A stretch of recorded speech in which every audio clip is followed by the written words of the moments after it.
Hello everyone. तो आज हम बात करेंगे इतिहास की। यानी कि इतिहास क्या होता है। इति प्लस हा प्लस स। इतिहास का मतलब होता है जो कि बीत गया, यानी कि जो घटित हो गया, पीछे कुछ है तो इति प्लस हास, यानी कि बीता हुआ कुछ पीछे का, तो उसे इतिहास कहते हैं। अब भारत में मतलब हम देखेंगे कि हम भारत का इतिहास देखेंगे तो भारत में हम देखेंगे कि आखिरकार हम जो इतिहास है उसको कैसे आसान करके पढ़ सकते हैं। पहले कैसा था, पहले का मानव क्या करता था और कैसे लोग थे, किस तरीके से इनकी जीवन शैली थी। तो हम इसको एक तो प्रागैतिहासिक और एक आद्यैतिहासिक दो भागों में बांटते हैं। अब जो प्रागैतिहासिक काल है उसमें पुरापाषाण काल एक समग्र अध्ययन, यानी कि पुरापाषाण काल है उसका हम अध्ययन करेंगे। प्रागैतिहासिक काल है उसको भी पुरापाषाण काल, मध्य पाषाण काल और नवपाषाण काल में बांटा जाता है।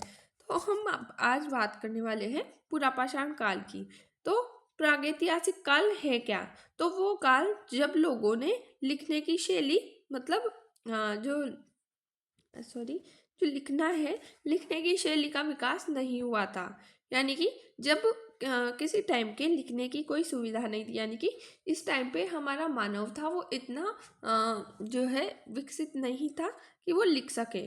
जानकारी के स्रोत इसमें हमें पुरातात्विक खुदाई से मिलते हैं और पत्थरों के औजार मिलते हैं और कुछ जीवाश्म मिलते हैं जिन्हें हम कार्बन डेटिंग से जो है खोजते हैं। अब प्रागैतिहासिक काल था तो उसमें क्या होता था, लोग बड़े बड़े पत्थरों, क्योंकि वो हिमयुग था तो हिमयुग में क्या था, लोग बड़े बड़े बाल वाले लोग होते थे। उनके पास शरीर पे बहुत बड़े बाल होते थे और उन्हें जानवर भी उस टाइम पे, क्योंकि जब हिमयुग होगा तो हिमयुग में क्या है, जानवर भी बड़े बड़े होंगे, तो वो बड़े बड़े पत्थरों का यूज करते थे किसी को भी मारने के लिए, करने के लिए। फिर पुरापाषाण काल है। पुरापाषाण काल को हम तीन भागों में बांटते हैं। एक तो होता है लोअर पेलियोलिथिक एज, एक होता है मिडिल पेलियोलिथिक एज, एक होता है अपर पेलियोलिथिक एज। यानी कि पत्थर के औजार और जलवायु परिवर्तन के आधार पर हम इन्हें बांटते हैं। पुरापाषाण काल में निम्न पुरापाषाण काल 500 ईसा पूर्व, मध्य पुरापाषाण काल 500 ईसा पूर्व से 40,000 ईसा पूर्व, सॉरी 50,000 ईसा पूर्व से 40,000 ईसा पूर्व, और उच्च पुरापाषाण काल 40,000 ईसा पूर्व से 10,000 ईसा पूर्व तक। ये है औजारों के विकास के और जलवायु परिवर्तन के आधार पे। यानी कि जलवायु परिवर्तन, यानी कि जब पुरापाषाण काल था तो यहाँ पे हिमयुग था। हिमयुग था तो बर्फ थी। निम्न पुरापाषाण काल से लेके उच्च पुरापाषाण में जब आए तो यहाँ पे जो हमारी हिम है वो पिघलना प्रारंभ हुई। अब हिम पिघलना प्रारंभ हुई तो हिम में तो बड़े बड़े जानवर रहते थे। फिर यहाँ पे थोड़े कम जंगली जानवर आए, मतलब थोड़े उनकी साइज के आकार से कम आए। फिर इससे कम आए तो क्या है, इनमें जो है जो औजारों का यूज हुआ तो वो शार्प, यानी कि वो और ज्यादा सभ्य होने लगा। इसमें तो एज इट इज पत्थरों का यूज करते थे बड़े बड़ों का, इसमें थोड़े छोटे हुए, इसमें और छोटे हो गए, तो इसे बोलते हैं इस वजह से। इसको अब हम बात करेंगे कि निम्न पुरापाषाण काल कब से स्टार्ट होता है। तो ये 1 लाख से 50,000 ईसा पूर्व तक चलता है। इसमें हिमयुग का प्रभाव चारों तरफ था, बर्फ ही बर्फ थी।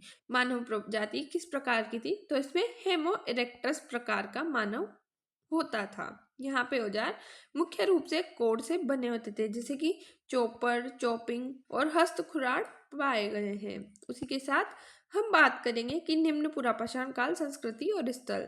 तो इसमें हमें देखने को मिलेगा, आप इसको एक दिन में तो याद होगा नहीं, इसे आप बार बार पढ़ेंगे तो ये याद हो सकता है। तो सबसे पुराना स्थल बोरी है और डीडवाना, बेलन घाटी। ये बेलन घाटी है, ये पैरेलल चलेगी, यानी कि ये तीनों सभ्यताओं में चलेगी और ये इंपॉर्टेंट है तो इसे याद रखना पड़ेगा। सोहन संस्कृति में चोपर चॉपिंग मिला है और एशुलियन संस्कृति हैंड एक्स से बनी हुई है। अभी आगे चल के हम इसको विस्तृत में पढ़ेंगे। उसके बाद मध्य पुरापाषाण काल 500 से 50,000 से 40,000 ईसा पूर्व तक चलते हैं। इसे फलक संस्कृति भी बोलते हैं। मिडिल पैलेलिथिक एज को क्या जो है क्या नाम से, इसमें क्या है, हमें औजार है पत्थर के टुकड़ों के, यानी कि फलक से बने खुरचनी, वेदनी ऐसे सामान मिलते हैं। और सामग्री क्वार्टजाइट के स्थान पर जेस्पर और चर्ट का प्रयोग किया गया है। यानी कि जब हमने निम्न पुरापाषाण काल पढ़ा तो इस टाइम का मानव को क्वार्टजाइट लोग कहते थे, क्योंकि ये क्वार्टजाइट नाम के पत्थर से बनाते थे। तो उस टाइम का लोग इतने विकसित नहीं थे, तो उन्हें क्वार्टजाइट लोग कहने लग गए। अब इस टाइम के स्थान पे जेस्पर और चर्ट का प्रयोग किया गया। और यहाँ पे जो नेवासा है महाराष्ट्र में, ये प्रमुख स्थल मध्य पाषाण काल का मिला है। फिर थर्ड पार्ट आता है जिसमें उच्च पुरापाषाण काल, यानी कि 40,000 से 10,000 ईसा पूर्व। इसे हम आधुनिक मानव कहते हैं, यानी कि होमोसेपियंस। इसमें क्या है, हमें लिपि मिलती है। जो हमारा मध्य पाषाण काल था उसमें लिखा गया था, पर उसमें ऐसा नहीं था कि हमें कुछ लिपि वगैरह मिली है। इसमें हमें जो है मानव आधुनिक हो गया था, तो कुछ कुछ लिखने की कोशिश करता होगा वो। और शुतुरमुर्ग के अंडे की खोज हुई थी पाटने महाराष्ट्र में। जलवायु यहाँ पे हिमयुग का अंतिम चरण था। और औजार जैसे कि तक्षणी, ब्लेड, विशेषता धारदार और पतले हो गए थे। जो हमने मध्य पुरापाषाण काल पढ़ा था इसे माइक्रोलिथिक एज भी कहते हैं, क्योंकि और इसमें ज्यामितीय आकार के जो है जैसे कि कुछ औजार है वो पाए गए थे। औजारों का विकास एक तुलना में, तो निम्न पाषाण काल में तो कोर औजार थे, यानी कि एजेटिस थे, भारी और भद्दे। मध्य पाषाण काल में फलक औजार आए, छोटे और चपटे। उच्च पूर्व पाषाण में ब्लेड औजार आए, धारदार और नुकीले। सामाजिक और आर्थिक जीवन देखें तो एक तो ये श्रम विभाजन है, नहीं संभवतः लिंग आधारित, यानी कि ठोस साक्ष्य कम मिले हैं, पर यहाँ पे श्रम विभाजन था। भोजन, ये शिकारी और संग्राहक हुआ करते थे। समाज, छोटे समूहों में ये जीवन गुजारते थे और इनका आवास था प्राकृतिक गुफाएं और शैलाश्रय। जैसे कि हम भीमबेटका की गुफा देखते हैं तो उससे हमें पता लगता है, जैसे कि निम्न जो अभी हमने उच्च अपर पे ले लेती के देखी, तो उस टाइम पे मानव क्या था, स्किल्ड हो गया था, तो वो गुफाएं बनाता था, तो उसके अंदर चित्रकारी करता था। तो ये भीमबेटका की गुफा से पता लगता है। अब जो सांस्कृतिक केंद्र है वो भीमबेटका था। मानव की अभिव्यक्ति की पहली कलात्मक कोशिश थी। ये है रायसेन जिला मध्य प्रदेश में स्थित। इसका रंग मुख्य रूप से लाल और सफेद कलर के रंगों से जो है चित्रकारी की गई है। विषय शिकार, नृत्य, संगीत। यहाँ पे क्या है, कुछ चित्र तो ऐसे बना रखे हैं जिसमें बहुत सारे लोग एक आदमी को मार रहे हैं। ये एक संगठन में रह के और शिकार करते थे, क्योंकि बड़ा जानवर होगा तो अकेला आदमी कुछ कर नहीं पाएगा, तो इस वजह से ऐसा कुछ था। ये संगठन में शिकार करते थे। और कुछ जगह ऐसा है कि एक आदमी को जानवर ने मार रखा है, तो ये शोक भी मना रहे हैं। तो इस वजह से इन्होंने संगठन को जो है प्राथमिकता दी, क्योंकि संगठन में ही शक्ति है। महत्वपूर्ण शब्दावली देखें तो एलिवेशन क्या होता है, एक विशेष हैंड एक्स है, जो हैंड तकनीक है। इसका नाम सेंट एंचुअल फ्रांस के जो भूगोलवेत्ता है, सॉरी इतिहासकार है, उनके नाम पे रखा है। क्वार्टजाइट मानव तो पुरापाषाण मानव, क्योंकि वे औजार बनाने में क्वार्टजाइट पत्थर का उपयोग करते थे। हेमो इरेक्टर, सीधे खड़े होकर चलने वाले मानव। इसका साक्ष्य नर्मदा घाटी हथनोर से मिलता है। उसी के साथ हम देखें हमारे यूपीएससी के हिसाब से क्वेश्चन का आंसर क्या है, तो पुरापाषाण काल के संदर्भ में निम्नलिखित कथनों पर विचार कीजिए। निम्न पुरापाषाण काल मुख्य रूप से हिमयुग से संबंधित था। मध्य पुरापाषाण काल को फलक संस्कृति के रूप में माना जाता है। बाद में शुतुरमुर्ग के अंडे के साक्ष्य केवल नवपाषाण काल से मिलते हैं। इसका क्या आंसर है? इसका आंसर है ये शुतुरमुर्ग के अंडे हमें मध्य पाषाण काल से मिलते हैं।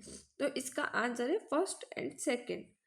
तो ये हमारा आंसर होता है। और जो हमारा उच्च पुरापाषाण है उससे हमें शुतुरमुर्ग के साक्ष्य मिलते हैं पाटने महाराष्ट्र से। उसके बाद हम देखते हैं कि सारांश क्या है इसका, आखिरकार पूरा ही। तो जो हमारा निम्न जो पैलोलिथिक एज था वो हिमयुग था। इसमें हेमो इरेक्टस नाम का मानव था और इसमें हैंड एक्स का यूज होता था। जबकि मध्य पाषाण काल था, ये फलक संस्कृति थी, जेस्पर और चर्ट पत्थर का यूज होता था। इसमें हमें क्वार्टजाइट पत्थर का यूज मिलता है। उच्च पैलोलिथिक एज में हेमोसेपियंस था, शुतुरमुर्ग के अंडे मिले और भीमबेटका की चित्रकारी फेमस थी। उसी के साथ कंक्लूजन कि पुरापाषाण काल ने मानव सभ्यता की नींव रखी। अग्नि का प्रयोग और कला का विकास इसी काल की उपलब्धि थी। तो ये यही होता है। नेक्स्ट सीरीज के लिए हमारे साथ बने रहिए। Thanks for watch.